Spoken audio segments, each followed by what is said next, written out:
An Acer Nitro V16 stuck on a black screen can often be fixed without reinstalling Windows. We will troubleshoot startup failures, repair system files, and use Command Prompt to restore normal boot. A lot of errors pertain to this problem, and we're going to go ahead and jump into what should hopefully be a pretty straightforward process, guys. And we're going to go ahead and jump right into it.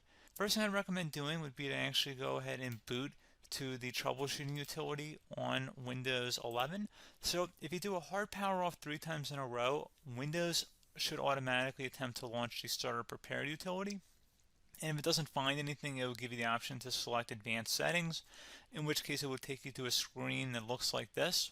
Now, if it does not take you to a screen that looks like this, or you're unable to get to that, you can also download the Windows 10 Media Creation Utility, or Windows 11. They probably will make a creation utility for Windows 11 at some point.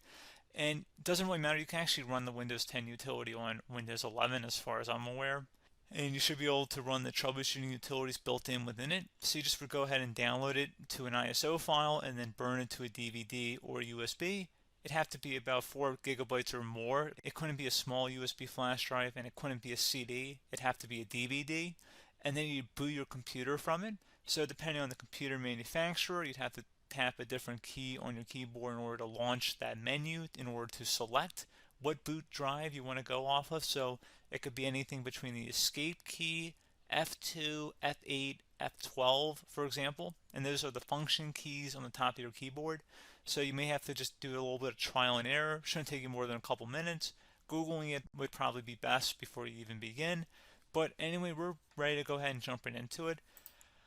So we're on the choose an option page. So these will look very similar whether you're booting from it directly within Windows itself, or if you're plugged in a USB flash drive with the media creation utility installed and you selected the recovery option.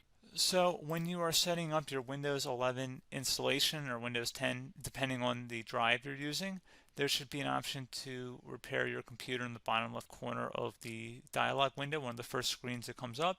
You go ahead and select that, and then it would take you to a troubleshooting screen like you see here. And you want to go ahead and select troubleshoot, reset your PC, or see advanced options. And then there are going to be a whole bunch of options in here that we're going to explore in today's video. The first one, we're going to actually go underneath advanced options, and then select startup repair, fix problems that keep Windows from loading. So go ahead and select that first.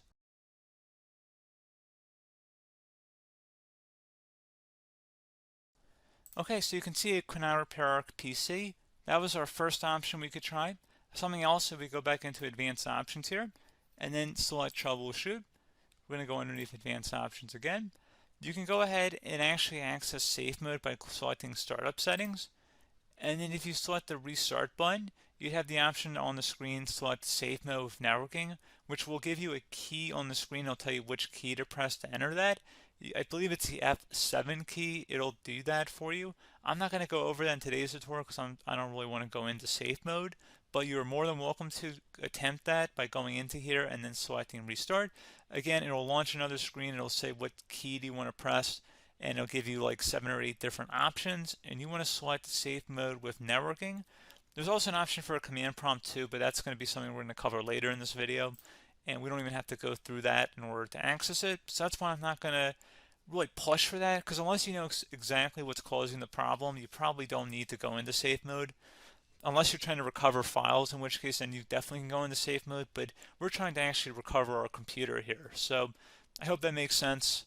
Something else we can also try here as well would be to uninstall updates, remove recently installed quality or feature updates from Windows. So if you go ahead and select that, you can uninstall the latest quality updates, which generally is the more day-to-day updates. Feature updates are the less regularly released ones, like the big ones. I would equate it to service packs in like Windows 7 and Windows Vista and Windows XP. So larger updates that occur once or twice a year at most.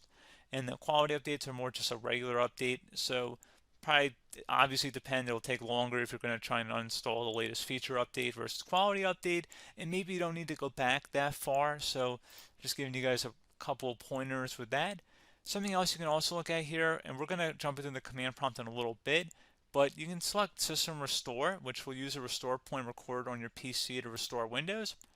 And this is something I would highly recommend here, guys. So select Next. Assuming you have a restore point saved on your computer, you go ahead and select the most recently created one, and you'll select next, and then you'll select the drive. You shouldn't actually have to select the drive. You can scan for affected programs, but we're going to keep it all default here, and then we're going to select finish. So once started, system restore cannot be interrupted. Do you want to continue? I think we're going to select yes. I don't think we have anything better to do on our computer right now, so just give it a moment here to initialize. It will take a couple minutes to run, obviously depending on how large your hard drive is and how much is saved on the system restore point. So just give it a couple minutes here.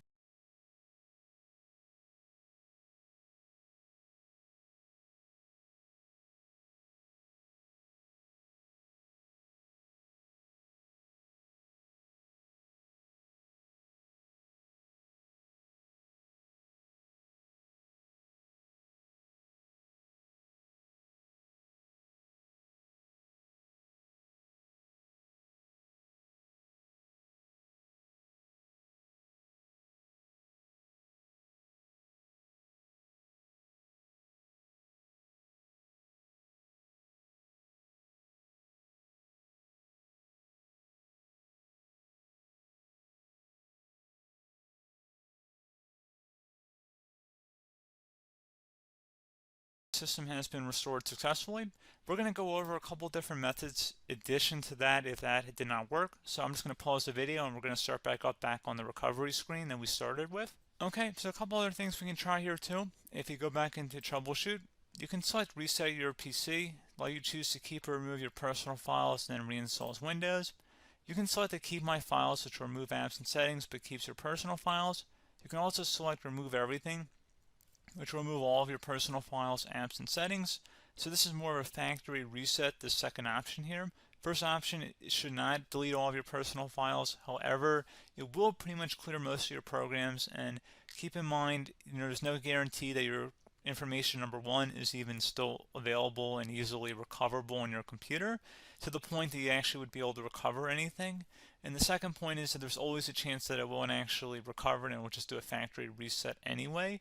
So there's no guarantee that actually would keep your files anyway. So I would recommend trying to get a recovery tool and backing that up first before selecting it anyway. But again, those are a couple different options. And then something else you can try here if you go back to the choose an option. Another option, if you go underneath choose an option and select troubleshoot, advanced options, and now select where it says command prompt. Okay, so the first thing we should do is type our main hard drive here. In most cases, it should be the C drive. So you just do a C colon and then hit enter on your keyboard. So once you're underneath the C drive, we're going to type in dir and then hit enter on your keyboard. It should have program files, users, and Windows all in there. That's how you know you're in the right directory.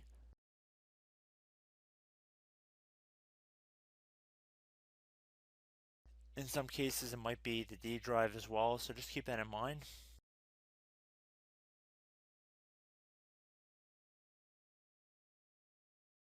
Next thing we're going to do is type in cd space / Windows / system 32 / config, and then you're going to hit enter on your keyboard.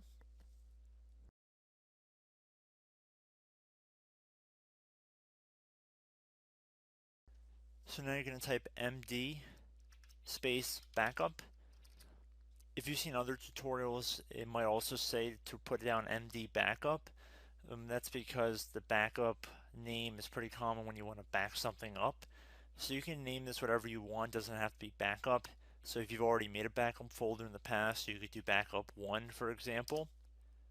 So once you're done setting the name you want the backup to be called, hit enter on your keyboard again.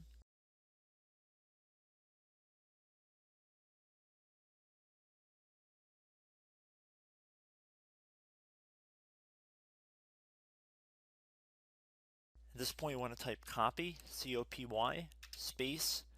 Then you want to do the star symbol above the 8 key. Then do a period or a dot, whatever you want to call it. Then another star sign, and then another space, and then type backup. And then hit enter on your keyboard.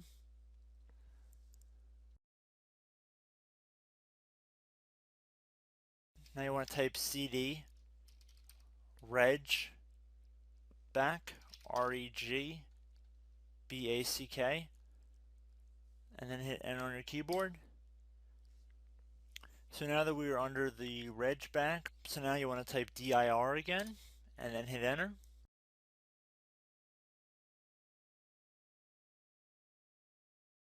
So now at this point we're going to type copy again. So copy space $,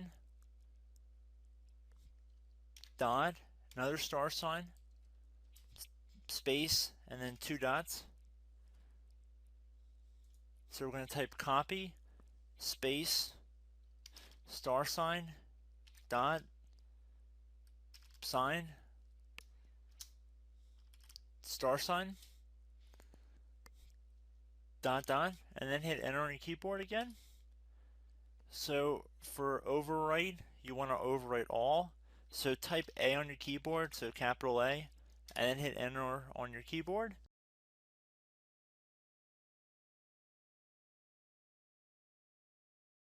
So at this point you should be good to go. You can close out of the command prompt window, and if you accidentally continue to Windows 10, you should be all set.